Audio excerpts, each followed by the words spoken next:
Bonjour et bienvenue à l'événement en ligne Feel Good, l'événement gratuit qui nous rassemble autour de notre bien-être en famille. Au programme, des spécialistes triés sur le volet qui vous proposent du contenu gratuit, des solutions concrètes aux petits tracas du quotidien, un grain de folie, des moments cocooning et du fun. Attendez-vous donc à être surpris. Je m'appelle Céline Zemanzik, je suis consultante en éducation pour les parents d'enfants au potentiel et je co-organise l'événement avec Grazela Joff et Estelle Julien. Aujourd'hui, j'ai le plaisir d'accueillir Johanna Karl, qui est conseillère bien-être et huiles essentielles d'Otera. Et Johanna va nous parler des huiles essentielles et des émotions. Bonjour, merci pour cette présentation. Donc en effet, je m'appelle Johanna, je suis conseillère bien-être pour doTERRA et personnellement, je m'étais tournée vers les huiles essentielles plutôt pour des vertus thérapeutiques et pour prendre soin de moi et de ma famille. Et j'ai découvert par la suite en fait leurs bienfaits sur les émotions et leurs effets sur les émotions de toute la famille. Et c'est un volet très important et très intéressant, surtout quand on a des enfants. Parce qu'on peut beaucoup agir et soutenir tout le monde dans l'accompagnement des émotions avec les huiles essentielles. Donc, je vais vous partager mon écran. On va voir si ça fonctionne. Hop. Est-ce que c'est bon, Céline? Parfait. Ok, alors c'est parti. Donc, les huiles essentielles et les émotions.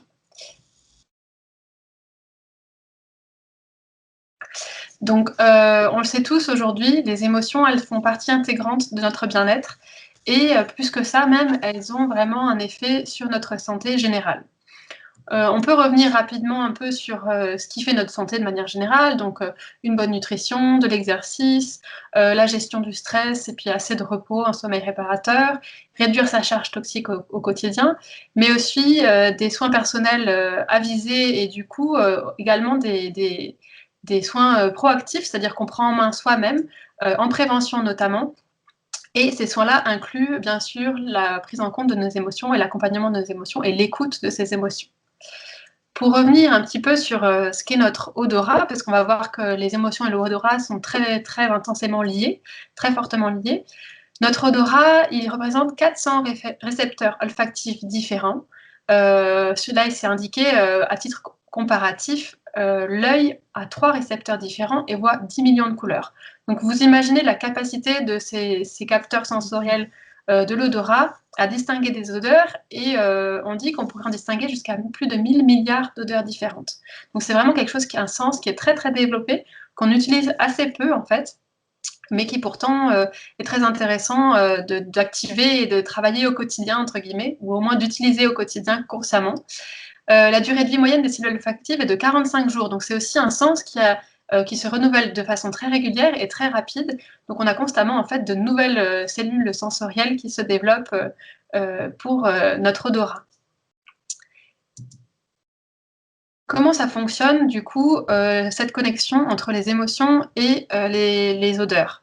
Donc l'odorat, c'est un sens vraiment direct vers les émotions, c'est notre sens le plus primitif. L'odeur va avoir vraiment une action spontanée sur notre organisme et va s'adresser directement à notre cerveau limbique. Ce que ça veut dire qu'en fait, quand vous sentez une odeur, vous allez, avant même de pouvoir deviner ou mettre un mot sur l'odeur que vous sentez ou la plante que vous reconnaissez, votre organisme, lui, aura généré une réponse. Donc cette information, elle est relayée automatiquement au cerveau limbique, donc le siège de nos émotions, et du coup, ça explique pourquoi c'est si rapidement connecté, parce que c'est vraiment une voie directe, c'est le sens le plus direct pour se connecter au cerveau limbique. Scientifiquement, on a prouvé d'ailleurs que quand on sentait des odeurs qu'on connaît, on activait vraiment ces régions du cerveau qui sont l'amygdale et l'hippocampe, et qui vraiment sont le centre de toutes les émotions. Donc vous le savez, vous le connaissez, ça vous arrive sans doute au quotidien.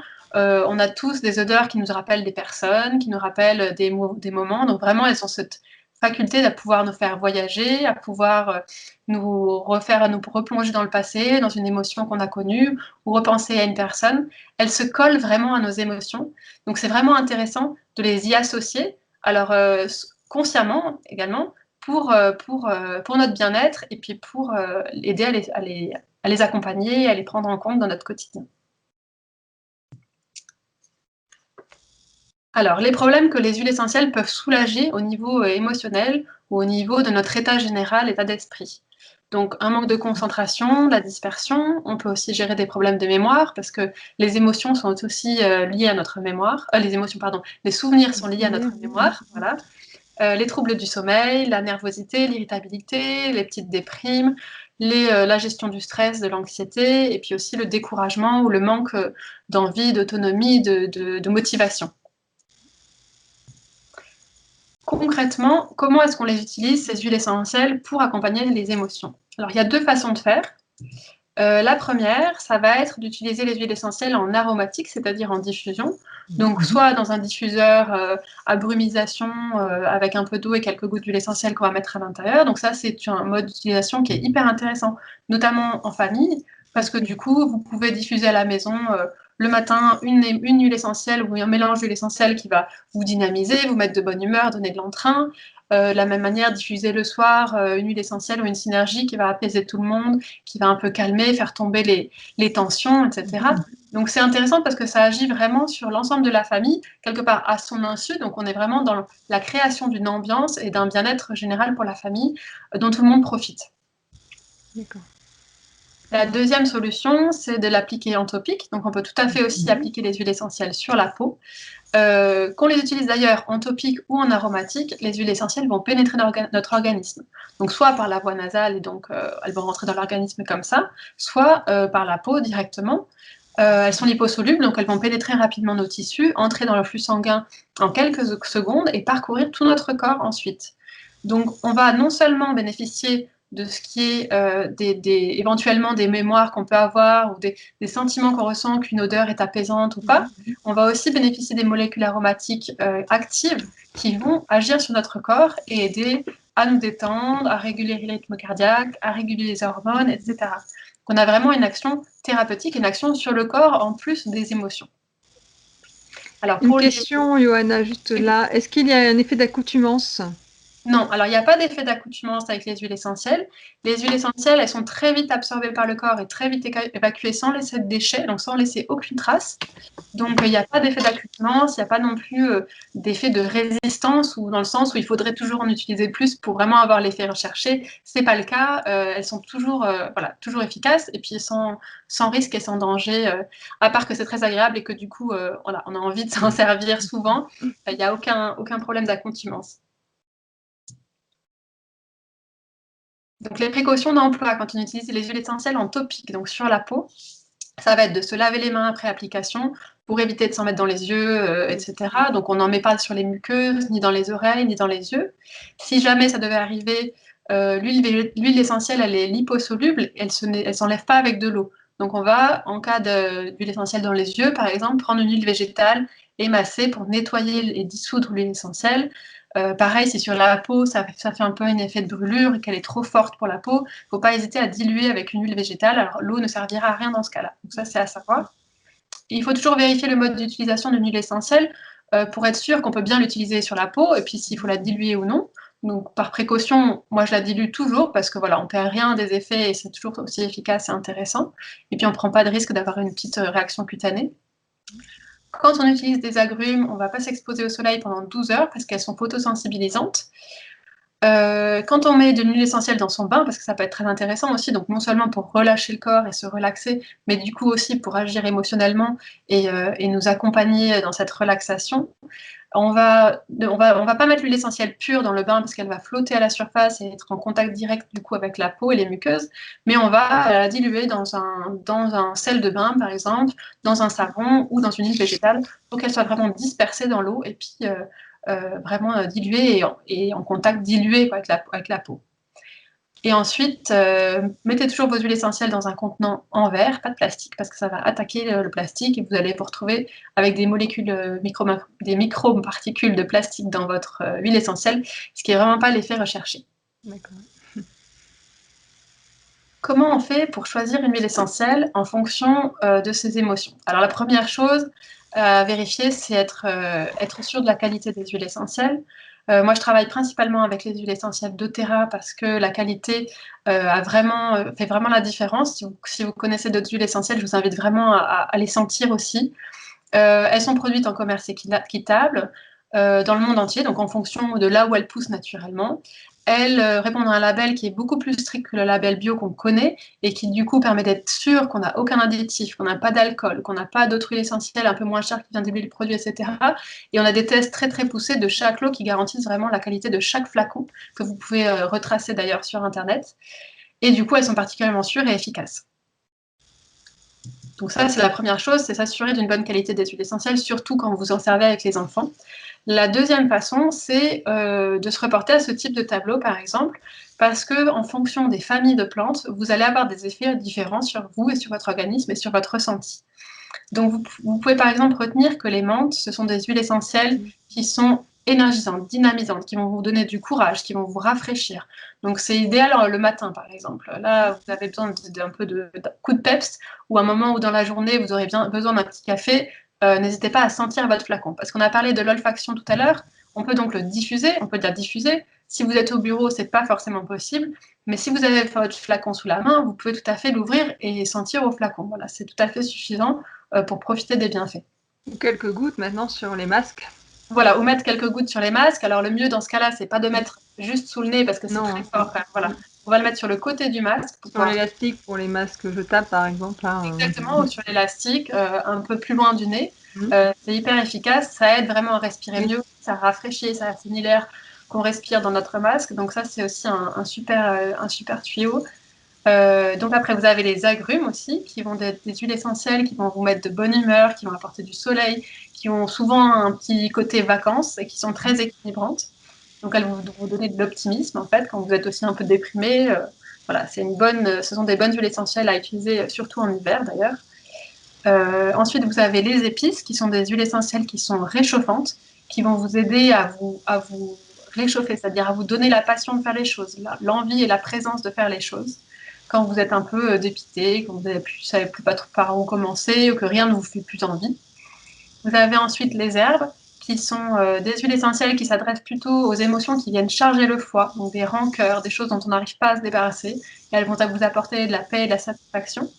On a les arbres qui vont être plus pour l'ancrage et vous permettre de vous remettre un peu les pieds sur terre, donc un peu à l'image de l'arbre qui avec ses grandes racines vient s'ancrer profondément pour être bien stable et solide.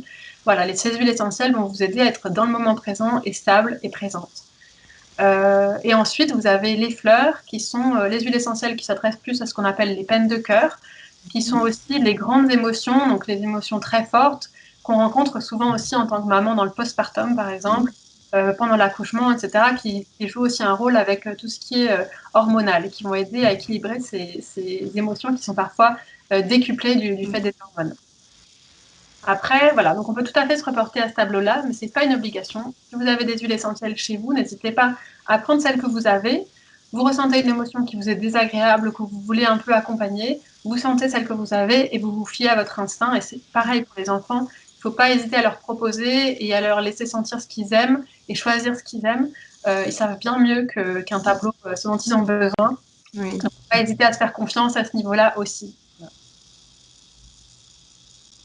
Alors, il existe néanmoins des synergies toutes prêtes pour accompagner vos émotions, qui sont du coup des associations de ces différentes familles de plantes dont on vient de parler.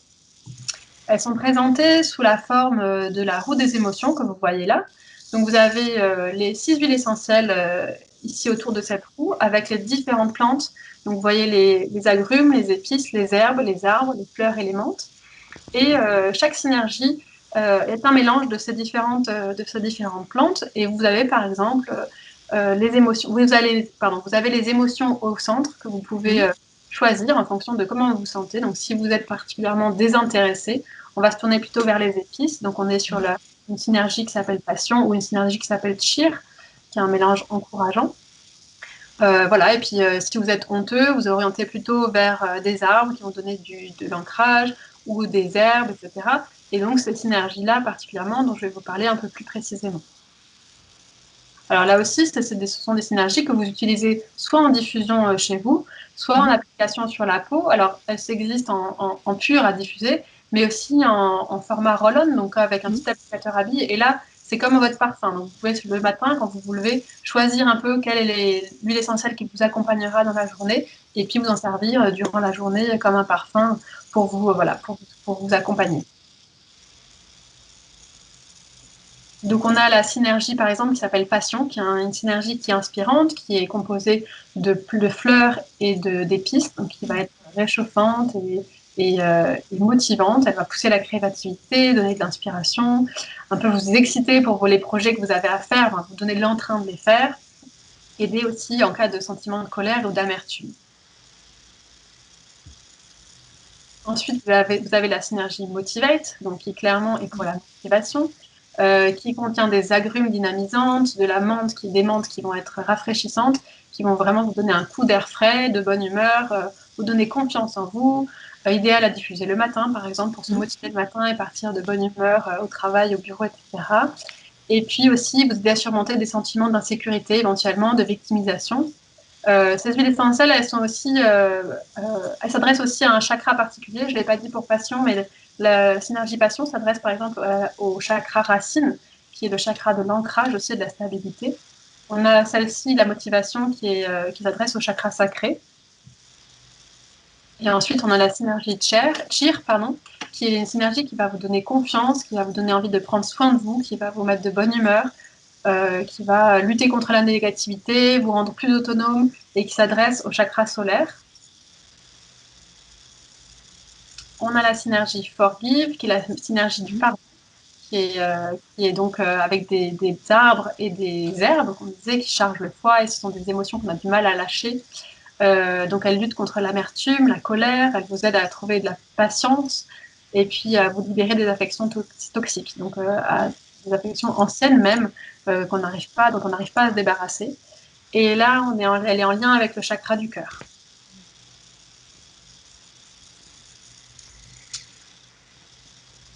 Ça, on a déjà. Ensuite, on a la synergie Peace, qui est la synergie rassurante, apaisante, qui va lutter contre l'anxiété et les craintes, qui va permettre de sortir un peu des réflexions et du cerveau qui n'arrête pas de tourner quand on est un peu surmené, etc. Donc, calmer le petit vélo dans la tête, qui va aider à se calmer, notamment en cas d'hyperactivité. Et c'est la synergie qui est en lien avec le 5e chakra, qui est celui de la gorge.